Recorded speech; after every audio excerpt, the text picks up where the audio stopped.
नमस्कार दोस्तों। शांत रहने में असीम शक्तियाँ छुपी हुई हैं, उसे पहचानो।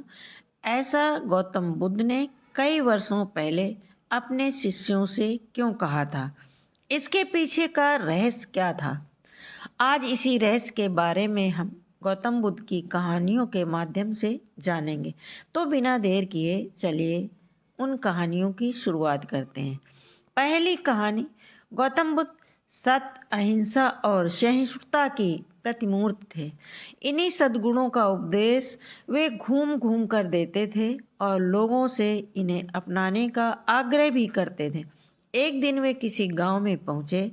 वहां कुछ ऐसे अज्ञानी लोग थे जो बुद्ध के विरोधी भी थे। वे बुद्ध को अपशब्द कहने लगे। यह देखकर बुद्ध के शिष्यों को बहुत गुस्सा आया और बहुत बुरा लगा। उन्होंने बुद्ध से इसका विरोध करने का आग्रह किया तो बुद्ध ने उन्हें समझाया, लोग तो अपशब्द ही कह रहे हैं। यदि आप पत्थर भी मार रहे होते तो भी मैं कुछ नहीं कहता, मारने देता। मैं जानता हूँ कि यह कुछ कहना चाहते हैं लेकिन क्रोध के कारण कह नहीं पा रहे हैं। साल पूर्व यदि यही लोग मुझे गाली देते तो मैं भी इन्हें गाली देता, किंतु अब तो लेन देन से मुक्ति मिल गई है। क्रोध से अब शब्द निकलते नहीं। यहाँ तो क्रोध कब का ढका जा चुका है। बुद्ध के विचार सुनकर अपशब्द कहने वाले हैरान रह गए। बुद्ध ने आगे अपने शिष्यों से कहा, लोगों को बताओ कि पिछले गांव में क्या हुआ था। शिष्यों ने बताया, वहाँ के लोग फल व मिठाई आम लेकर आए थे और आपने यह कहकर वे चीजें लौटा दी कि अब लेने वाला विदा हो चुका है। साल पहले आते तो मैं यह सभी उपहार जरूर ले लेता। तो बोले, उन लोगों ने मिठाइयाँ गांव में बांट दी, लेकिन आप यह अपशब्द गांव में ना बांटे। आप मुझे क्रोध नहीं दिला सकते। ठीक उस खूंटी की तरह जो किसी को नहीं टांग सकते, लोग उस पर वस्त्र अवश्य टांग देते हैं। का सार यह है कि साक्षी भाव सच्चे संत की पहचान है, जो अच्छे बुरे लाभ न पराया के संकीर्ण भाव से मुक्त हो जाता है, से ही शांति की प्राप्त होती है। तो अब दोस्तों चलिए बढ़ते हैं हमारे गौतम बुद्ध की दूसरी रहस्यमय कहानी की ओर। दूसरी कहानी, भिक्षु का खजाना। एक बार एक राज्य के राजा ने अपने महल में एक बुद्ध भिक्षु को बुलाया। राजा ने भिक्षु से कहा, अगर आपसे मैं कुछ मांगूंगा तो क्या आप मुझे देंगे? बौद्ध भिक्षु ने कहा, जरूर बताइए क्या चाहिए आपको। राजा ने कहा, क्या आप मुझे अपना या भिक्षा पात्र दे सकते हैं? बौद्ध भिक्षु ने बिना कोई प्रश्न के अपना भिक्षा पात्र राजा को दे दिया। अब सिर्फ तन पर कपड़े के अलावा सांसारिक वस्तु के नाम पर कुछ भी शेष नहीं था। भिक्षु के पास राजा के बदले में बौद्ध भिक्षु को एक बड़ा सा सोने का कटोरा दे दिया, जिसमें चारों तरफ मोती जड़े हुए थे। बौद्ध भिक्षु ने उस कटोरे को हाथ में लिया और जंगल में बनी अपनी कुटिया के तरफ चलने लगे। वे रास्ते से गुजर ही रहे थे कि एक चोर ने उनके हाथ में वह कीमती सोने का कटोरा देख लिया। चोर उस कटोरे को चुराने के मन से बौद्ध भिक्षु का पीछा करता रहा। बौद्ध भिक्षु ने महसूस किया कि एक चोर उनका पीछा कर रहा है। उन्होंने सोचा कि सोने के कटोरे की वजह से यह चोर उनकी मानसिक शांति को खराब कर सकता है। को इस कटोरे को चुराने के लिए बहुत मेहनत भी करनी पड़ेगी, इसलिए वह कटोरा उस चोर को ही दे देता। फिर जब वह भिक्षु अपनी कुटिया के द्वार पर पहुंचे तो उस सोने के कटोरे को कुटिया के बाहर ही फेंक कर अपनी कुटिया में चले गए। चोर एक पेड़ के पीछे छिपा हुआ यह सब कुछ देख रहा था।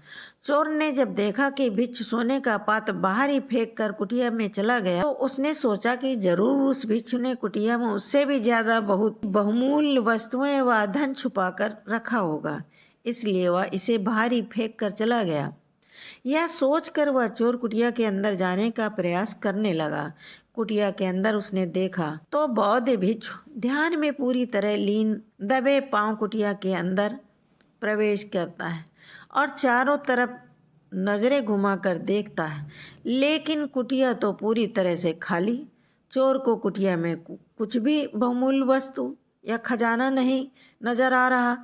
यह सोचकर वह चोर भी ज्यादा आश्चर्यचकित रह जाता है और मन ही मन सोचने लगता है कि जब इस भिक्षु के पास कुछ भी नहीं था तो उसने उस सोने के कटोरे को कुटिया के बाहर ही क्यों फेंक दिया। फिर उसने खुद से कहा, इससे मुझे क्या, इस साधु के पास कुछ हो या ना हो उससे मुझे क्या लेना देना।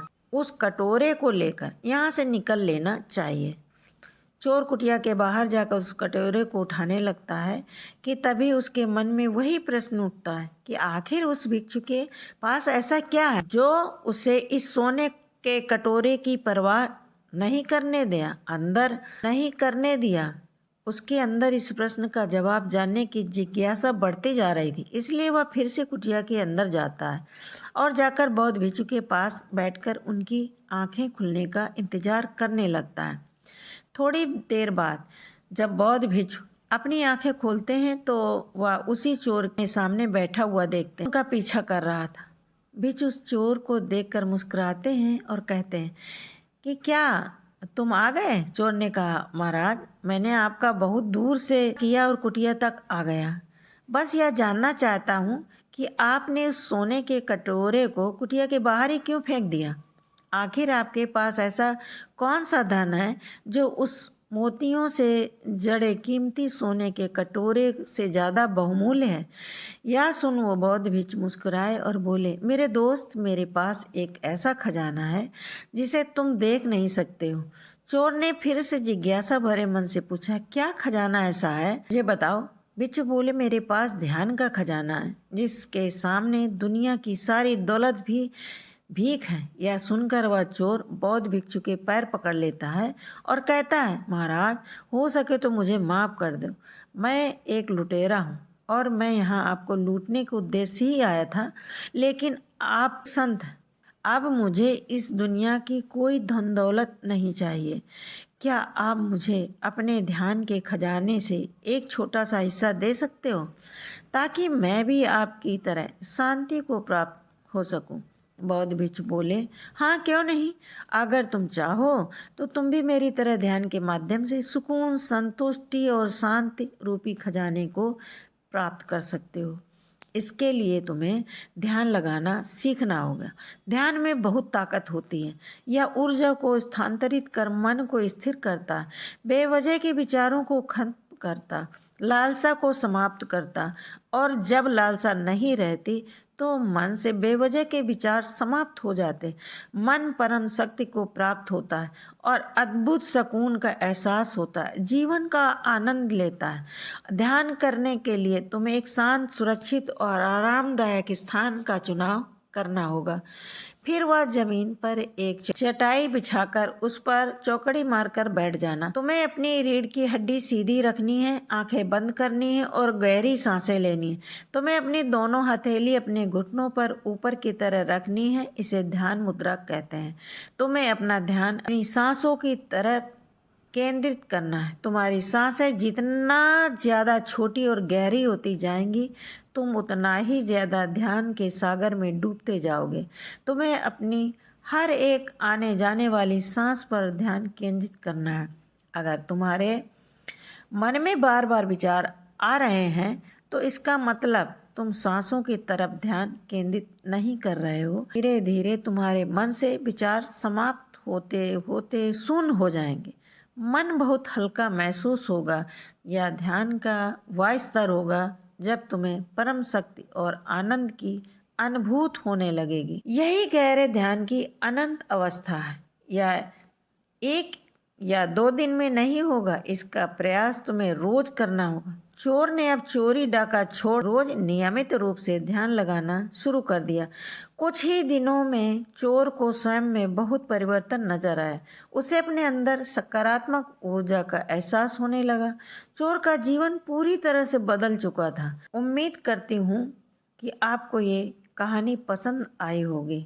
तो दोस्तों इसको शेयर करिए अपने दोस्तों के साथ और अपने कमेंट ज़रूर दीजिए। मिलते हैं अगले वीडियो में। धन्यवाद। जय हिंद।